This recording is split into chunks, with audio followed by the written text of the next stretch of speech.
Estamos começando mais um programa. Aí é outra história. E aquela saudade da semana dos meus queridos colaboradores. Pode entrar o queridão de São João, Anderson Ribas. E aí, galera, aqui é o Anderson. E sobre esse papo aí de distopia e elementos históricos, deixo pra vocês a frase de Cazuza: eu vejo o futuro repetir o passado e eu vejo um museu de grandes novidades. O tempo não para. E a nossa nilopolitana em Romaria, Giovana Almeida. Oi, gente, boa tarde ou bom dia, enfim. Eu não sei o que falar, então vou mandar só um doideira. E ele, o ex-cacheado do Cosmorama, Felipe Rabelo. E nesse papo de distopia, galera, cuidado pra não confundir com a realidade. E ele, o nosso editor, dono desse podcast, Pedro Costa. E aí, gente, aqui é o Pedro e o governo Bolsonaro ou é um delírio coletivo ou é uma distopia. E eu, fiquei até um pouco nervosa. Quem vos fala? Mariana de Medeiros. Só tenho a dizer que depois de 2018 eu tô só pane no sistema, alguém me desconfigurou. Só assim. E hoje vamos falar, como vocês já escutaram anteriormente, de um tema que é muito interessante, que gostamos muito, que são distopias. E o que essas distopias têm relação com a história. Então, se você quer saber quais são os elementos históricos presentes na distopia, fica com a gente, porque aí é outra história.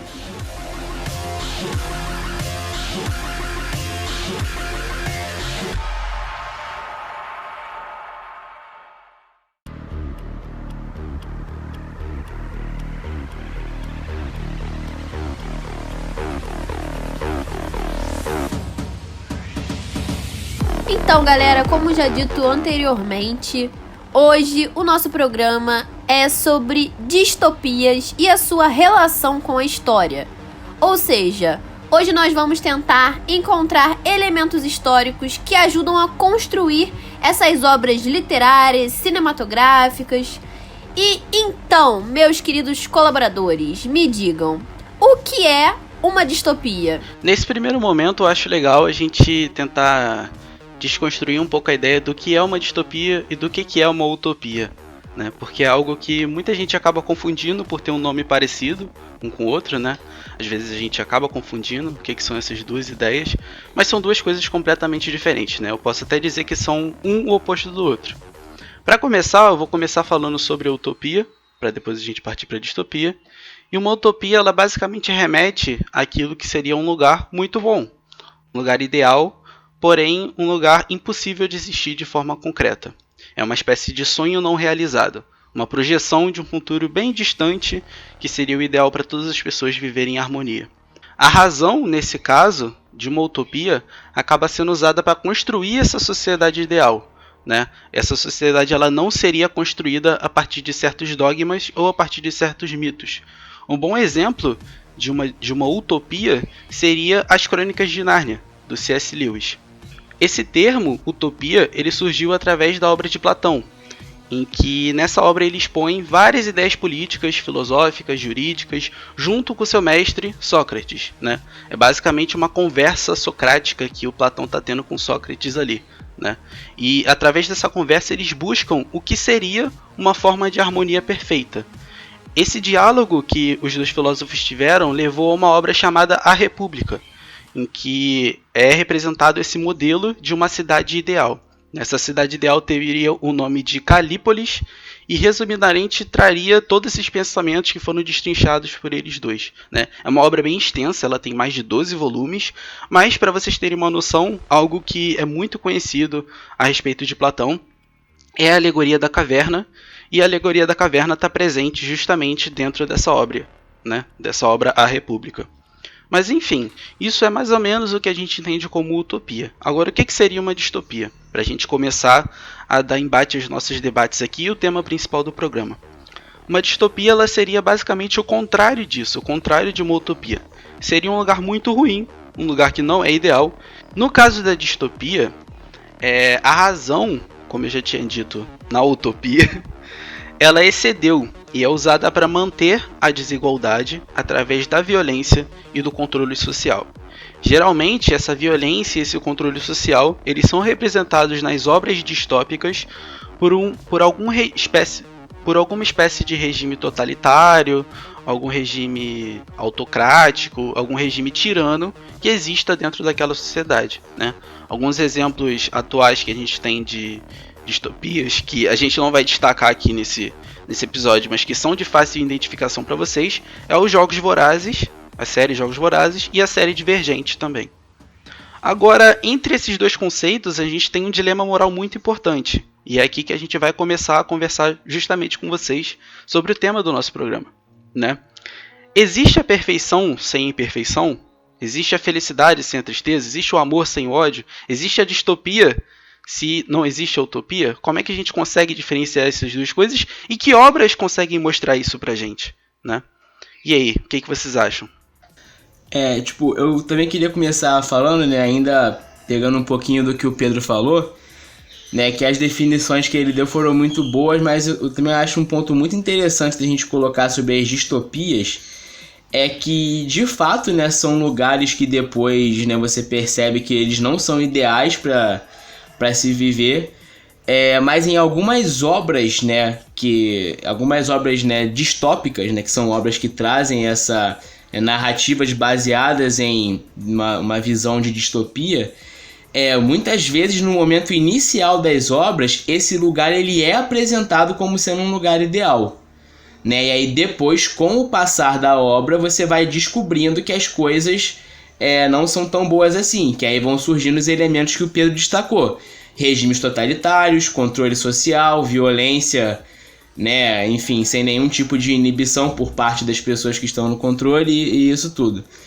né? Só pro pessoal que de repente já tá mais acostumado com esse tipo de obra, né, não ficar de repente meio confuso, né? Que às vezes esses lugares eles são inicialmente apresentados como lugares ideais, perfeitos, né, sociedades que atingiram o mais alto nível de civilização, mas com o decorrer da obra você descobre que não é bem isso, né? Alguns casos são assim. Não, é importante a gente destacar também que as distopias, né, algumas delas, não posso generalizar dessa maneira, mas algumas dessas distopias, elas sempre tentam, na verdade, ser um sinal de alerta para algum fator da sociedade que nessas obras é posto ao extremo. A gente vai ver isso aqui depois, né, com exemplos, mas acho importante destacar isso. Que são coisas que, na verdade, não estão muito distantes da nossa realidade, mas que nessas obras são postas de maneira tão clara que a gente observa que é um problema. Não, exatamente é isso que a Mari falou. É importante também marcar, né, quando que começa essa questão das distopias, de onde que elas surgem, né, esse gênero. A distopia ela é um gênero literário que ele surge no século XX. Os livros distópicos começam a aparecer no século XX. Então, assim como a gente já falou várias vezes de cinema, enfim, de várias coisas, quando a gente passa também para a literatura é a mesma coisa. A gente tem que ver o contexto histórico que aquilo dali está sendo inserido. Então, se você parar e pensar em século XX, caos e destruição, né? É guerra para lá, guerra para cá, autoritarismo ali, autoritarismo do outro lado. Então, é um século, não que o século XXI esteja sendo muito tranquilo, mas o século XX também sabemos que, né, como diria o Hobsbawm, era dos extremos, né? Então a gente se coloca... Coisas leves. Coisas leves. A gente coloca ali aquele gênero literário surgindo logo num século em que você tem muitos contextos e muitos fatos históricos que, quando você vai fazer a escrita literária, você pode levar isso ao extremo, que é o caso que a gente vai utilizar na distopia. E também é muito importante, quando a gente está falando de livros e tal, pensar para quem que está sendo escrito, quem é aquele leitor também. Então, geralmente, esse leitor do gênero distópico, ele realmente está interessado em talvez uma crítica política, entendeu? Em uma coisa que não é tão rasa, sabe?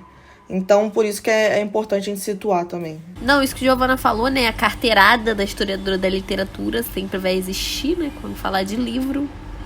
Mas a gente percebe essa questão, tanto da crítica quanto da influência do século XX até na construção desses universos. É o que eu tava até falando antes da gravação aqui.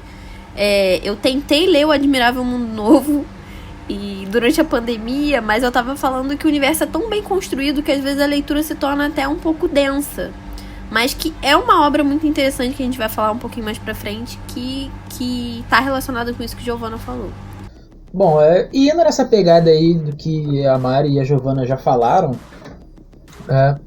entendendo toda essa questão de um contexto histórico que está relacionado à obra, do contexto social, de como isso vai influenciar na construção dessa obra, a gente também consegue perceber determinados elementos históricos que eles podem aparecer e influenciar essas obras.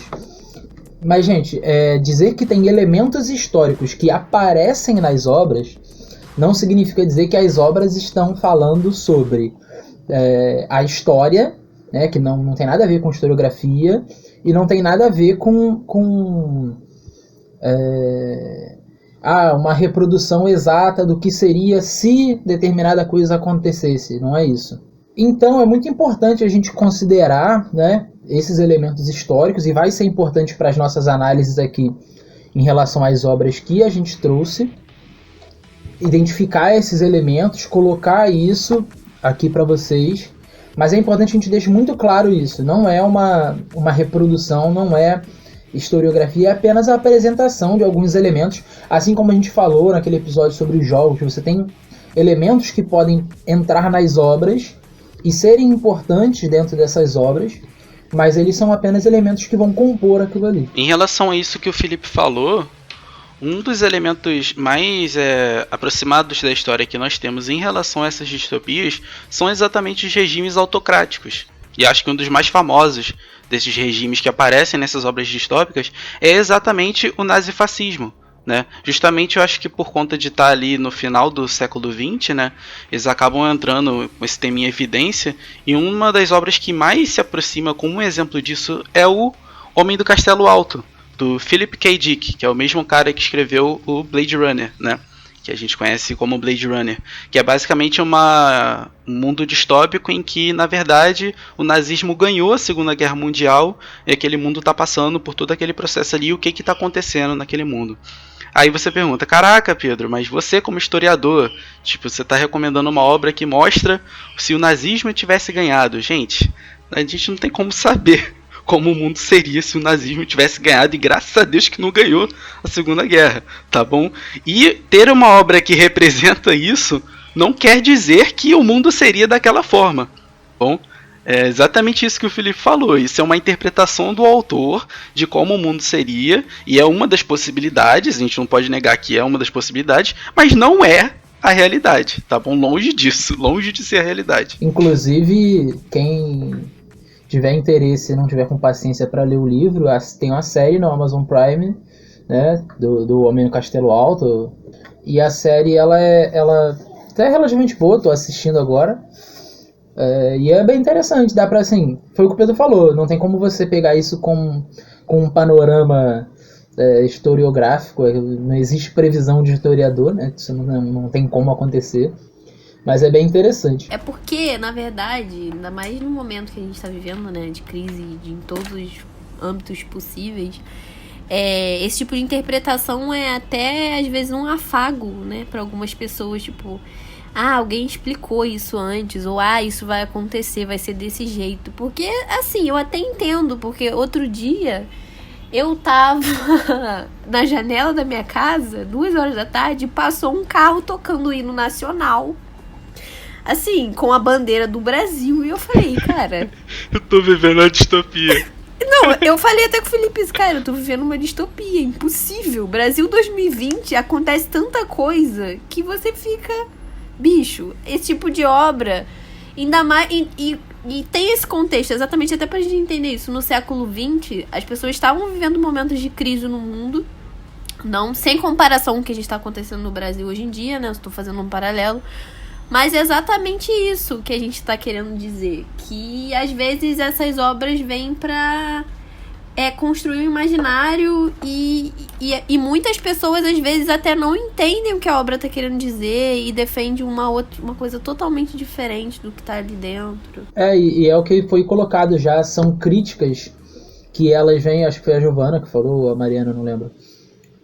Mas são críticas que elas vêm ali dentro, né, sempre relacionadas a questões que estão acontecendo, questões que estão presentes na nossa sociedade, elas são colocadas de uma forma extrema dentro das distopias, e aí pode ser a questão do autoritarismo, pode ser a questão do nazifascismo, pode ser a questão de gênero, podem ser várias coisas. Uma das toadas que estão aparecendo novamente, em especial quando por conta do momento que estamos vivendo, né, as séries elas estão se aproveitando do sucesso que esses livros fizeram no século XX e têm resgatado muitos desses livros, transformando em séries ou filmes, porque é uma pegada de crítica que também está cabendo muito no século XXI.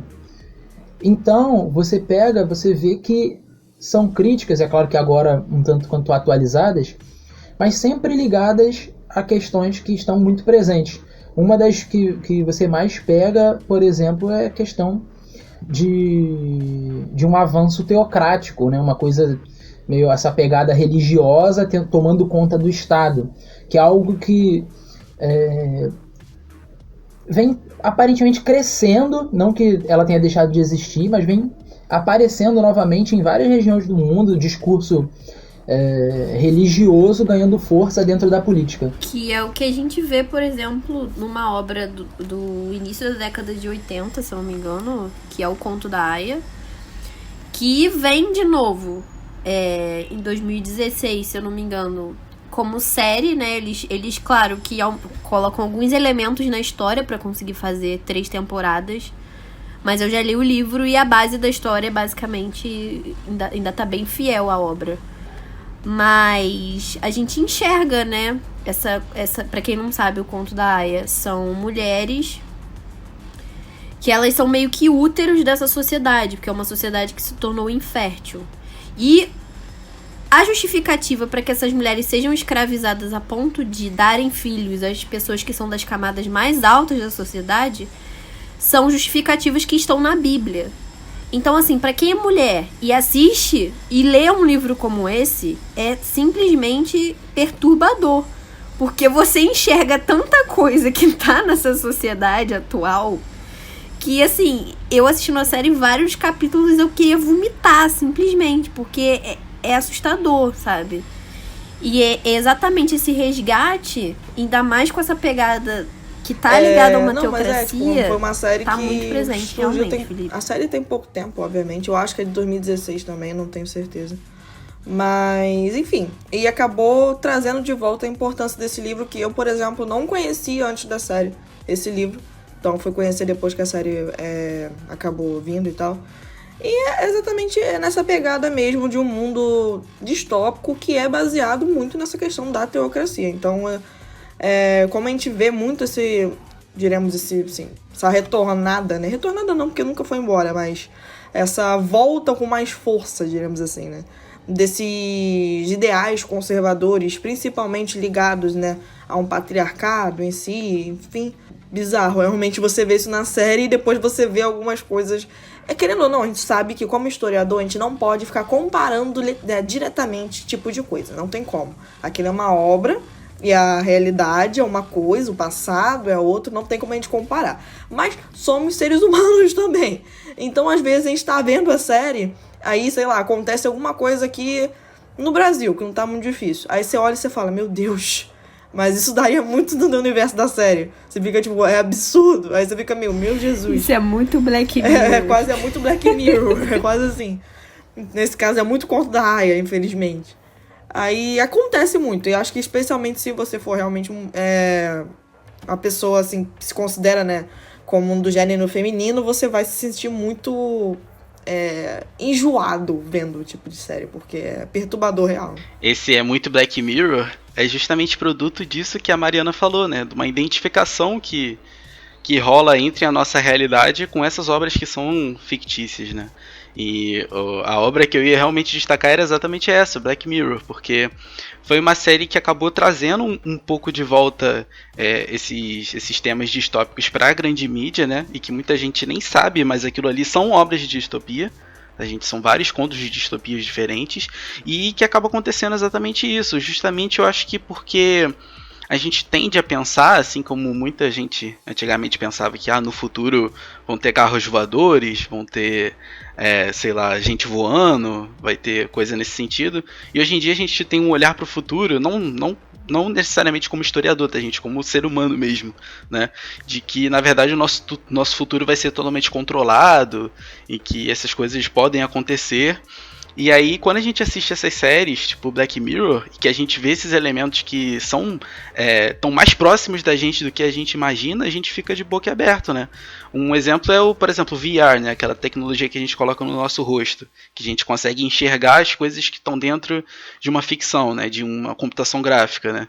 Tipo, quando você pega aquilo ali e compara com alguns elementos de Black Mirror, você pensa, caraca, tipo, Black Mirror já tá aqui. No nosso cotidiano, a gente só não sabe disso. Não, bicho, por exemplo, aquele episódio da avaliação, cara, tipo assim, é o que as pessoas fazem, só que de outra maneira, sabe? É exatamente essa questão de colocar tudo ao extremo.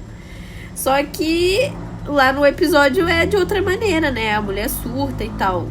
Mas o Black Mirror é muito pesado. Também é outro negócio que eu não consigo assistir. Aquele episódio da bicicleta, que o cara, ele fica andando na bicicleta, né, o tempo inteiro, ele tem uma tela na frente dele. No final ele se revolta, né, entre aspas, ali, contra o sistema e se mata na frente da programação inteira, né, se eu não me engano. E é muito engraçado como aquilo ali exatamente acontece na realidade. Uma pessoa se revolta, você tem um símbolo dessa revolução, e esse símbolo se torna um novo produto do mercado. E é exatamente isso que acontece com ele, né? O cara se revolta e esse mártir que acontece acaba virando um produto do próprio mercado que ele criticava. E as pessoas englobam isso achando que elas estão atrapalhando o mercado de alguma forma, mas pelo contrário, elas estão cada vez mais fortalecendo, né? Na real ele não chega a se matar, né? Ele fica com um taco de vidro assim, ameaçando se cortar. Só que aí quando ele faz isso, a audiência do programa explode. Então meio que dá um programa só dele, onde ele fica tipo pistola, fazendo várias críticas sociais, tá ligado?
Ai, gente, eu sempre lembro do episódio do porco. Eu tenho um pavor daquele episódio do porco. Nossa, isso é nojento, cara.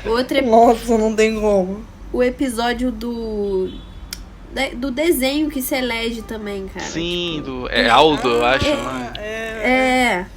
Tipo, as pessoas surtadas com essa parada de democracia, de escolha. E você fica...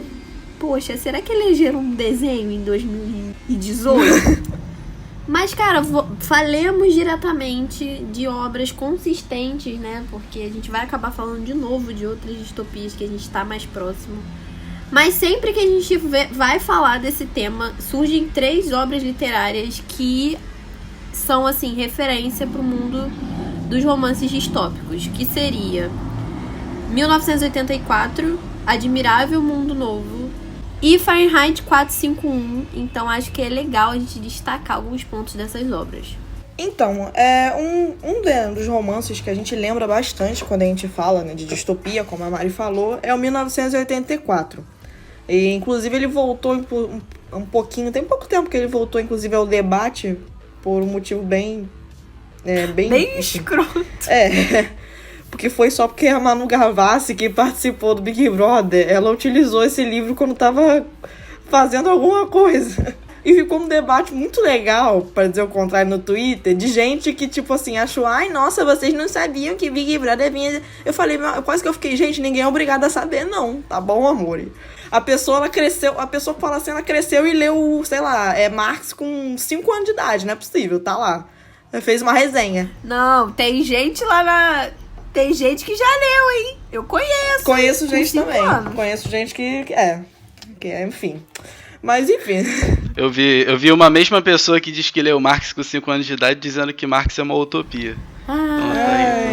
Enfim, né? Deve ser por isso que leu errado. Opa. Opa. Vai, Giovana, fala aí. Então, né? Não... Voltando aí ao nosso famoso 1984, é uma obra distópica do George Orwell. Ele também escreveu outros livros, como, por exemplo, A Revolução dos Bichos, que o pessoal também fala bastante. E essa obra, ela se baseia num mundo, né, não é nem num país só, é num mundo inteiro, em regimes totalitários. Então, existem basicamente 3 países, diremos assim, que vivem em guerra entre si o momento inteiro. E é exatamente essa guerra, esse estado de guerra total, que sustenta esse regime autoritário. Porque uma das bases desse regime autoritário é o ódio pelo inimigo. Às vezes eles nem sabem quem é exatamente o inimigo, mas eles sempre estão ali alimentando esse ódio. Então é uma das bases que sustenta esse regime autoritário, além também da além também da vigilância total, né? Então, por isso que tem esse termo do Big Brother, né? Do grande irmão, que tá sempre ali te olhando e tal. Ele vem exatamente desse livro, porque nesse livro, exatamente, esse grande irmão existiria em todas as casas, estaria sempre vigiando as pessoas. E, bom, é basicamente assim, não vou falar mais pra, caso alguém queira ler e tal, pra também não dar nenhum spoiler, mas é basicamente essa a premissa do livro. E aí você entra em várias discussões, se a gente for falar. Tem gente que fala que o George Orwell estava, na verdade, criticando o capitalismo. Tem gente que fala que ele estava criticando o comunismo. Mas, enfim, né? Aí, opinião de cada um e do autor também.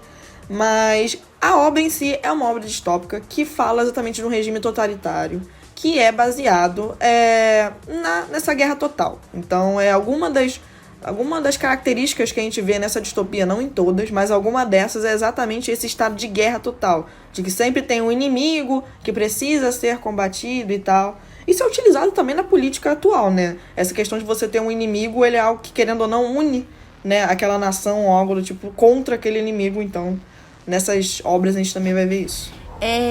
Só falar uma coisa interessante, importante, muito importante. Pra quem vai prestar vestibular da UERJ ano que vem, o 1984, ele é o livro da redação. Então, escutem muito bem esse podcast e leiam o livro. Você acha que a outra história não serve pra estudar pro vestibular? Claro que serve. Vou até dar a informação total, ó. O Triste Fim de Policarpo Quaresma, do Lima Barreto, é o da prova. O 1984 da redação e os sonetos do Luiz de Camões é da prova específica. Outro ponto também muito importante dessa obra é que eles mexem bastante com essa questão de, digamos assim, historicidade, essa coisa de você ter o pertencimento do passado e tal. Uma das coisas que o governo autoritário nesse livro faz é o apagamento do passado, completamente. Então, assim, existem... Estão tentando não dar muito spoiler, mas existem poucas pessoas que têm o controle ou algum tipo de informação sobre o que aconteceu antes daquele regime em que eles estão agora. Então a impressão que você tem é que eles sempre estiveram daquela forma, porque assim, eles nunca tiveram informações sobre como era antes. As pessoas que viveram antes, elas não se lembram, né? Tal apagamento. E as pessoas que nasceram depois, elas não fazem a mínima ideia, porque eles não têm essa informação. Então, uma das frases é, por exemplo, quem controla o presente, controla o passado. Quem controla o passado, controla o futuro. Então, Isso também é muito, muito presente, assim, na obra. Inclusive, é um dos desenrolares e tal, do livro. Relacionado a essa questão de apagamento que existe na obra do George Orwell, né, que a Giovanna deu destaque aqui pra gente, um outro livro que retrata muito isso, que a Mariana também deu como exemplo, é o Fahrenheit 451. Né? Isso está exemplificado, inclusive, no nome da obra. Né? O nome da obra se chama Fahrenheit 451 justamente porque é a temperatura em que os livros, né, a folha de papel, ela entra em combustão. Né? E aí a gente já começa a ver o significado dessa obra. Né? É um mundo distópico em que os livros eles são vistos como produtos culturais e qualquer tipo de produto cultural é proibido nessa sociedade. Justamente porque, de acordo com a obra, né, e de acordo com alguns filósofos contemporâneos, né, isso já puxando um pouco mais para os pensamentos da realidade também, né, a cultura e as formas de expressão de arte elas são definidas e elas surgem a partir de coisas que a sociedade oprime. Né? Então a gente tem, por exemplo, obras, por exemplo, de hip hop. Elas só surgiram porque existia uma opressão em cima daquelas pessoas ali. Né? A gente tem algumas obras artísticas de pintura, por exemplo, elas só existiram porque existia uma outra opressão em cima de outras pessoas. Então, significativamente, em Fahrenheit 451, as obras de arte elas não podem existir porque, na teoria, é um mundo perfeito. Né? E aí aquele governo autoritário que está implementado naquele mundo, ele justamente tenta impedir essas obras, e principalmente os livros, né? Porque são mais comuns nessa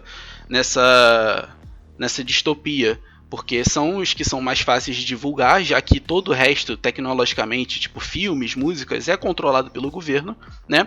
E é criado uma espécie de corporação em que eles chamam de bombeiros, que tem o significado totalmente contrário do que a gente tem na atualidade. Né? Os bombeiros da atualidade eles apagam o fogo, e os bombeiros desse livro eles são responsáveis por queimar livros. Né? E os livros eles acabam se tornando os maiores objetos de tráfico que existem nesse mundo, justamente porque expandem o conhecimento. Né? E é até engraçado porque uma das coisas, por exemplo, que são obrigatórias para todos os seres humanos desse mundo é saber ler. Né? Mas não por conta de um livro específico ou coisa parecida, mas sim para ler o manual de instalação das televisões que as pessoas usam em casa. Né? Porque as casas nesse sistema distópico eles são grandes 4 paredes entupidas de televisores em que passam várias imagens de propagandas do governo, etc. Então as pessoas precisam ler para poder ler o manual de instruções de como instalar essas televisões. Né? Então é engraçado como esse sistema funciona e como ele é tão imprevisível e até mesmo contraditório, né? Se você parar para pensar. E acho que uma outra grande questão, tanto quanto engraçada, né, em relação a esse livro, né, é a questão dos bombeiros. Né? O personagem principal ele é um bombeiro. E aí você pensa assim, tá, mas o bombeiro e o negócio fala de queimar livro. Mas é que a própria história do Corpo de Bombeiros ela é apagada, né, dentro do contexto do livro.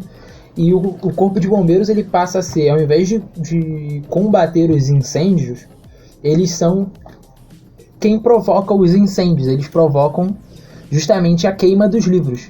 Né? Eles deixam de ser uma força que vai proteger em relação aos incêndios e passam a ser os queimadores de livros. Eles perseguem esses livros, é como se fosse uma força policial, mas na verdade é o Corpo de Bombeiros, e aí eles vão perseguir as pessoas que têm livros, lugares onde possam encontrar livros e queimar esses livros. O livro é muito bom, tem uma atualização agora que foi feita de um filme, que tem um filme antigo, se eu não me engano, e tem um filme recente, inclusive com o Michael B. Jordan como protagonista do filme. Bom filme, mas nada muito absurdo. O livro é melhor. Bom, e fechando essa tríade aí, né, das grandes obras distópicas do século XX, a gente também tem o Admirável Mundo Novo, né, que assim como os outros também foi adaptado para filme, né, e tem aí sempre é citado aí junto aos outros dois, né. Bom, falando um pouco para vocês então sobre o Admirável Mundo Novo, Posso começar dizendo que é uma das distopias mais marcantes de todos os tempos, como já dito aqui, porque ela tem muitos pontos críticos que são muito diferentes dentro do seu universo, né? O Admirável Mundo Novo, ele compõe uma sociedade em que todas as pessoas elas são felizes. Então, se você parar para pensar, poxa, todo mundo é feliz, que sociedade perfeita, né? Isso é algo que todo mundo quer, né? Só que a gente entra numa controvérsia um pouco parecida com o que eu tinha falado lá no início do podcast para vocês, né? Se todo mundo é feliz, então a tristeza não existe, né? Então, sem a tristeza, a gente também não pode ter a felicidade. Nesse sentido, então, nessa sociedade, ninguém pode ser triste, ninguém pode se chatear, ninguém pode se revoltar contra qualquer tipo de coisa. E essa felicidade, ela acontece dentro dessa obra através de vários tipos de manipulação que são demonstradas ao longo do livro. Uma das formas de manipulação mais aparentes nessa sociedade é o fato de que as pessoas nascem em laboratórios. As pessoas elas já são predestinadas ao que vão fazer pelo resto da vida delas e cada um já tem um papel elaborado. Por conta disso também as pessoas elas de forma geral elas são fisicamente muito parecidas. E aí que o nosso personagem principal, que eu vou falar um pouquinho para vocês daqui a pouco, já começa a se diferenciar. A sociedade aqui ela também é dividida por diversas castas e cada uma delas também tem uma função específica dentro da sociedade. O sistema todo ele te induz a gostar de um determinado fator sem um direito de escolha, mesmo quando você é criança. Dentro do livro é mostrado pra gente que as pessoas desde criança elas já são incentivadas a certas coisas e desincentivadas a outros fatores, mostrando também que o gosto das pessoas acontece de forma totalmente manipulatória, né? Sem direito de escolha mesmo. Uma outra questão muito importante também dentro dessa sociedade é que existe uma noção muito forte de consumismo. Como assim? As pessoas elas são incentivadas o tempo inteiro a sempre comprarem coisas novas, ou seja, quando você estraga alguma coisa você já compra outra imediatamente, mesmo que elas não precisem disso tudo, justamente para que essa máquina do mercado, essa máquina capitalista que existe nesse mundo, possa funcionar da maneira correta e da maneira que a ordem social continue existindo. Existe também uma forte desconstrução de valores, de religião, isso tudo não existe dentro da sua sociedade, e o que essas pessoas seguem é algo mais relacionado ao Fordismo. Sim, aquele Fordismo do Henry Ford, né, o famoso da Revolução Industrial. Inclusive o Henry Ford ele é nessa sociedade até mesmo cultuado, ele é como se fosse uma espécie de Jesus Cristo ali daquela sociedade, as pessoas se reúnem em vários templos para poder cultuar ele de certa forma, né? Entretanto, apesar disso tudo, a mais poderosa ferramenta de manipulação dessa sociedade é o Soma, né? O Soma é uma droga produzida pelo próprio governo que serve justamente para que os níveis de emoção das pessoas elas continuem funcionando de forma linear. Assim, quando você se sente chateado ou qualquer coisa nesse sentido, você toma uma dose de Soma e está tudo certo. Tudo volta a ser maravilhoso e tudo volta a ser feliz, como sempre foi. O Admirável Mundo Novo ele apresenta pra gente um personagem, que o nome é Bernard, né? Inclusive o nome dos personagens principais eles são referências a Marx e a Lenin, né? O nome do personagem masculino é Bernard Marx e a do personagem feminino é Lenina Crowley, né? Uma referência aí a Marx e a Lenin.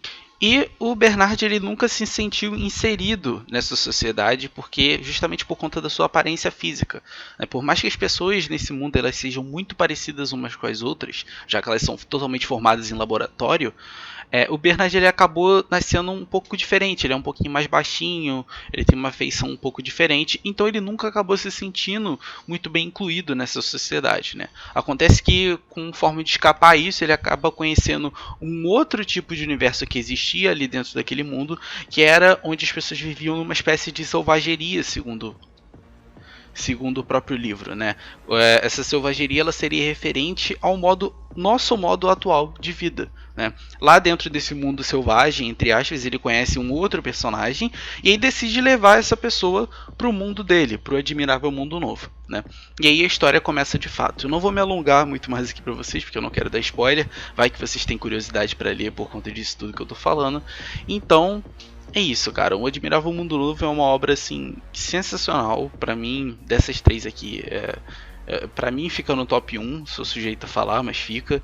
Mas ela é muito boa, então eu aconselho vocês darem uma olhada também. Só duas músicas que tem algum tipo de relação, né, com essa obra. São duas músicas famosas aqui no Brasil. Eu não sei se dá pra gente falar que é a mesma ideia.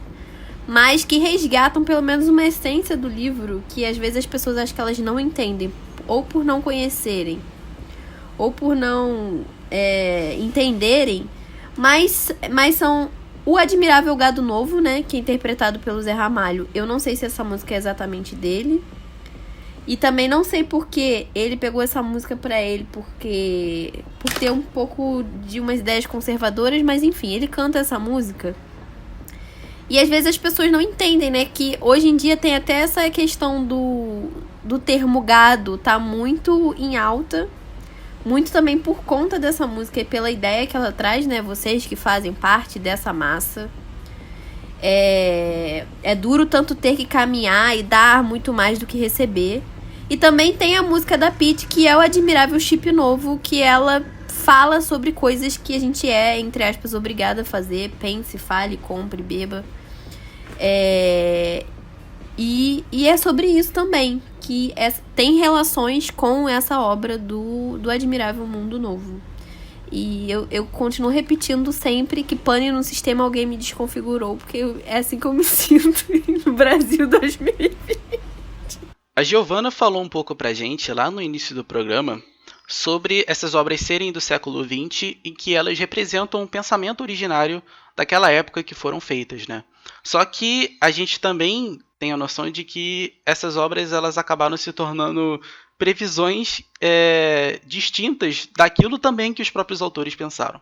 Isso é algo que aconteceu, por exemplo, com V de Vingança, o V for Vendetta, né? Do próprio Alan Moore, né? O Alan Moore, ele, em uma entrevista em 1983, né, lá no início, quando ele estava já escrevendo os quadrinhos, ele diz que não foi muito difícil escrever esses quadrinhos, porque ele partia de uma suposição de que os conservadores e que tudo aquilo que estava acontecendo naquele momento, nas eleições de 1983, chegariam no poder. E que na verdade, esse processo de distopia ele poderia muito bem acontecer por conta de uma guerra nuclear ou coisa parecida, né? Ele achava que tinha esse passo muito grande para que esse mundo acontecesse, né? É algo que acontece, por exemplo, no V de Vingança, né? Ocorre ali um movimento nuclear, né? Várias bombas explodem e esse mundo distópico é criado. Tem uma pandemia também, desculpa te impor, mas agora que eu lembrei que tem uma pandemia em vez de vingança também. Isso. A gente tá chegando lá, gente, uma hora a gente chega. Vamos que vamos. A gente tá chegando lá, né? E aí ano que vem é Mad Max, relaxa. Pode ser. A gente tá mais perto do Mad Max do que do V de Vingança, né, na verdade. Pô, nem sei dirigir, uma sacanagem. A gente tem o Anderson aí, o Anderson vai ser o nosso... É a nossa Furiosa, o Anderson. O Anderson vai ser a nossa Furiosa, exatamente. E aí ele em 1983, ele diz que ele imaginava que precisava existir esse salto, né, muito grande, tipo uma parada, tipo uma guerra nuclear deveria acontecer para que uma distopia acontecesse, mas depois disso, em 1990, ele percebe que a gente não precisa desse passo tão grande para que coisas parecidas nesse sentido possam acontecer, né? Ele diz o seguinte: estamos em 1990 agora. Não estou, olha só, essas são palavras dele, tá, gente? Não são palavras minhas, deixando isso claro aqui, tá? Estamos em 1990 agora. Margaret Thatcher está entrando em seu terceiro mandato e fala confiante de uma liderança ininterrupta dos conservadores no próximo século. Minha filha caçula tem 7 anos e um jornal tabloide acalenta a ideia de campos de concentração para pessoas com AIDS. Os soldados da tropa de choque usam visores negros e suas unidades móveis têm câmeras de vídeo rotativas instaladas no teto. O governo expressou o desejo de erradicar a homossexualidade até mesmo como conceito abstrato. Só posso especular sobre qual minoria será alvo nos próximos ataques. Estou pensando em deixar o país com a minha família em breve, tá? Lembrando que o Alan Moore ele é britânico, tá bom, gente? Então a gente já percebe aí, né, como que em menos de 7 anos, né, de 1983 para 1990, os pensamentos mudaram tanto assim. A gente não precisa mais de uma guerra nuclear para entrar no estado distópico, né? E se isso já acontecia em 1990, imagina agora em 2020 quantas coisas já avançaram para que esse tipo de opressão possa ocorrer com a gente. Falando também um pouco mais aqui sobre o V, né, o V for Vendetta, o V de Vingança, né, como é conhecido aqui no Brasil.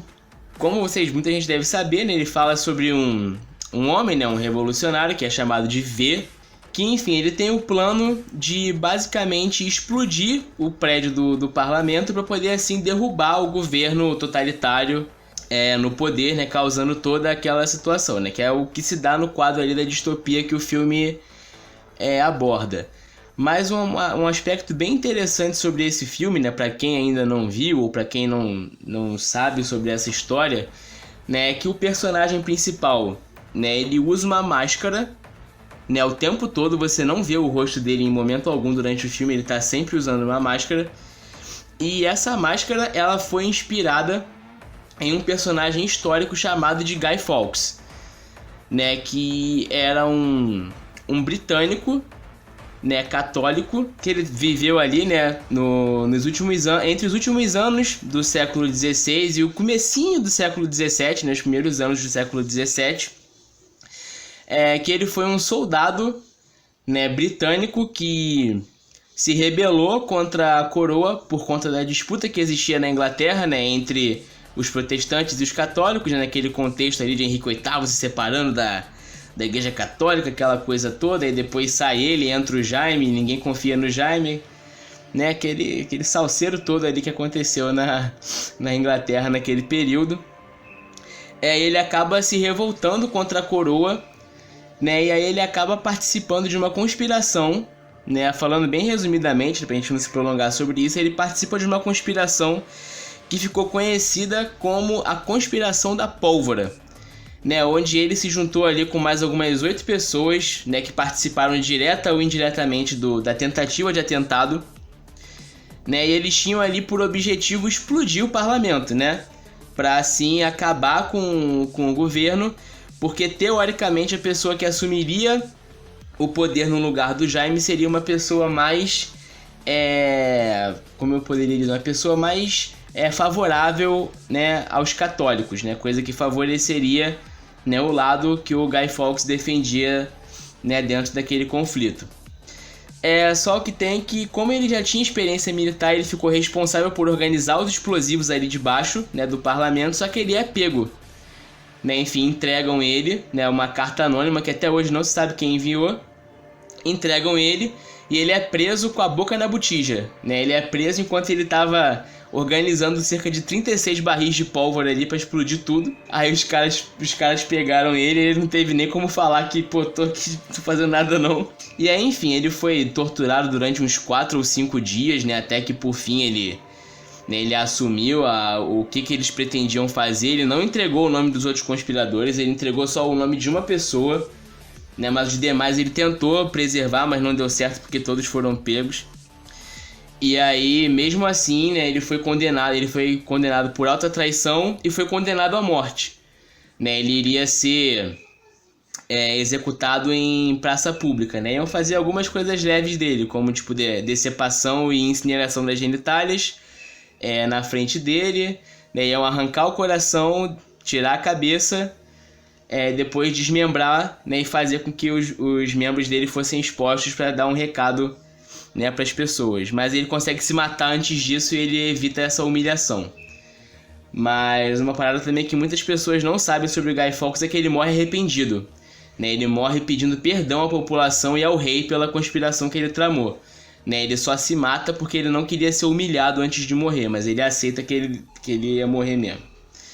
E aí, né, você também vê, né, que nesse personagem do V durante o filme há um resgate, né, histórico dessa trajetória do Guy Fawkes, porque o objetivo dos dois era praticamente o mesmo, né, e vendo o filme a gente vê que o V ele morre, né, antes de atingir o objetivo dele, né, eles conseguem de fato explodir o parlamento, né, inclusive ele vai dentro do metrô, né, levando as bombas e tal, mas ele já tá morto, né, então ele consegue botar em prática o plano dele, mas ele também morre, assim como o Guy Fawkes. A diferença é que o Guy Fawkes ele não conseguiu explodir o parlamento, o V, né, ele consegue. Então essa é mais uma obra distópica aí, também a gente consegue traçar vários paralelos, né, de como um governo autoritário ele pode realmente mexer com a cabeça das pessoas, né. Tem uma cena no filme que é muito importante, que o personagem principal, né, o V, ele fala que, tipo, eles poderiam até matar ele, mas eles não conseguiriam, não iriam conseguir tirar a ideia que a máscara dele trazia, porque a máscara dele é eterna, né? Só que a gente também tem um grande problema em cima disso, porque muita gente começou a usar essa imagem do V, né, do personagem do V de Vingança, como uma referência para qualquer tipo de revolução, né? E a gente não pode dizer que esse fato que aconteceu aqui no Brasil foi uma revolução, porque não foi, né? Foram protestos ali distintos, mas essa máscara ela começou a ser usada aqui no Brasil também, por exemplo, naquelas manifestações que a gente teve, se eu não me engano, em 2013, né? Dos 25 centavos, 30 centavos, não sei, que as pessoas estavam pedindo, né? Que acabou no final com o impeachment da presidente Dilma Rousseff, né? Sendo totalmente... sendo estes protestos totalmente desvinculados e manipulados para parecer como se esse impeachment que a presidente recebeu fosse produto do povo, né? Quando a gente sabe que na verdade foi produto da política, né? E essa máscara desse personagem acabou tão sendo mal utilizada, não só como exemplo desses protestos de 2013, mas um outro exemplo que a gente tem é do grupo Anonymous Brasil, né? Que era um grupo pirata dos anônimos, dos verdadeiros hackers, olha só. Sim, existe o grupo pirata dos piratas, tá bom? Que eles tinham ideias totalmente contrárias desse grupo original de hackers, né, que são os anônimos, que eram tão contrários que eles, por exemplo, defendiam coisas como o conservadorismo, que não faz nem sentido pra galera que era verdadeiramente dos anônimos, né? Tanto que depois os próprios anônimos eles lançam uma nota dizendo que o grupo brasileiro não tinha nenhuma relação direta com os anônimos de verdade, né? Um outro personagem também do próprio Alan Moore, que aparece muito como exemplo de conspiração manipulada, é o Rorschach, não sei. Como é que fala o nome antes? Rorschach. Acho que é Rorschach mesmo. Rorschach. Ele é um personagem totalmente vilão, né? Ele é um personagem para ser visto como um personagem detestável, porque a gente tem, por exemplo, nos quadrinhos, ele é um personagem que acredita que a sociedade ela tá ruim, ela tá desse modo que ela tá hoje em dia, porque ela tá impregnada pela imoralidade e pela promiscuidade, né? E ele é um personagem que, por exemplo, prega a misoginia, que é o ódio às mulheres, né? E eu não sei por que carambas muitas pessoas olharam para esse personagem e acharam que as ideias dele são boas, né? Quando na verdade a intenção do Alan Moore era fazer exatamente o oposto, fazer a gente odiar esse personagem pelas ideias que ele tem, né? Então o Rorschach ele acabou sendo um símbolo para muita gente do que realmente tem de errado no mundo, né? E é mais um dos motivos do Alan Moore ele ter se afastado da sua obra, algo que a gente já conversou aqui, como vocês já viram. O Rorschach ele é um personagem como eu já disse, do Alan Moore, que está presente na obra do Watchmen, tá? Que é uma obra basicamente que foi integrada no universo da DC não faz muito tempo, né? Foi a partir dali, se eu não me engano, a partir do Batman Begins, né? Daquele filme ali do Batman, que acabou sendo incorporado e ele justamente traz esse universo do Watchmen, ele traz uma tendência mais dark para esse universo da DC, uma tendência mais distópica, um pouco mais realista, e é um dos personagens presentes nessa obra.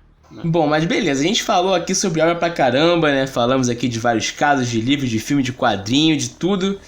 Mas o que no final das contas a gente quis dizer, né, com esse episódio foi que basicamente, né, essas obras distópicas, né, ainda que elas abordem um futuro, que pode ser um futuro não muito distante, né, ou um futuro, né, mais lá pra frente, aos olhos de um historiador, elas também podem dizer muito, né, para nós, né, como de certa forma fontes, né, porque como já foi dito pela gente lá atrás, né, durante o programa, essas distopias geralmente elas vão servir para causar um impacto em quem está assistindo e elas vão deixar evidentes muitas preocupações, né, muitos anseios e até mesmo muitos medos, né, da sociedade ali, daquele contexto temporal e social, né, no qual elas foram produzidas. Então quando a gente olha para uma obra, né, como o V de Vingança, quando a gente olha para uma obra como Fahrenheit 451, né, a gente vê que já existe ali, né, aquele medo de questões como o autoritarismo, né, o conservadorismo, um extremismo religioso, intelectual, né, enfim, a gente consegue perceber que isso aí são elementos presentes nessas obras, né, então eu acho que é a partir disso, né, um historiador ele pode olhar para essas obras e ver o que a sociedade daquela época, ou pelo menos os autores que, né, escreveram aquelas obras ali, eles pensavam, né, o que eles temiam que pudesse acontecer no futuro. Né? Então eu acho que é basicamente essa a ideia, essa é a mensagem que a gente quis passar para vocês nesse episódio, né? Que nem sempre é um filme só que fala sobre o passado, que vai falar sobre a Idade Média, sobre, né, enfim, século XVI, XVIII, XVII, vai servir, né, como material para um historiador, né? Que filmes que falam até mesmo sobre o futuro também podem dizer alguma coisa pra gente.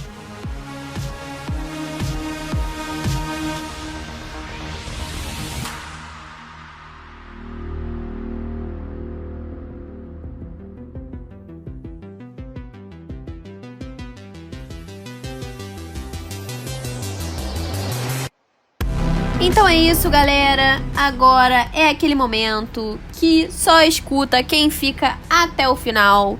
O momento das indicações do Menino Pedro. Série, filmes, livros, músicas, tudo para você entender melhor o que falamos hoje. Vamos lá, pessoal, hoje eu vou recomendar 3 artigos diferentes para vocês. O primeiro dos artigos se chama Teoria Crítica e Literatura, a distopia como ferramenta de análise radical da modernidade, de Leomir Cardoso Hilário. O segundo artigo se chama Comunicação e Educação na Literatura Distópica, de Nós, 1924, a Jogos Vorazes, de 2008. E o terceiro, mas não menos importante artigo, tem o título de Literatura Distópica, Ontem e Hoje, um Percurso na História e na Ficção, de Valéria da Silva Medeiros e Andréa Martins Lameirão Mateus. Lembrando que, além desses 3 artigos, nós também recomendamos que vocês leiam, assistam, escutem as obras que nós recomendamos aqui, principalmente as 3 principais que nós falamos agora no final do programa. Então é isso, obrigado e fiquem com a Mariana. Então é isso, galera, chegamos ao fim de mais um programa Aí é Outra História. E galera, por favor, nos sigam nas nossas redes sociais. Já somos mais de 1.000 seguidores no Instagram, rumo a 2.000, 3.000, 4.000, quantos mil der. E também, por favor, galera, nos sigam aonde der para seguir nas plataformas. Isso nos ajuda muito. E aquela velha promessa de sempre, se inscrevam no nosso canal no YouTube. Vai que um dia a gente põe as caras por lá. Beleza, galera? Porque distopia e elementos históricos, aí é outra história.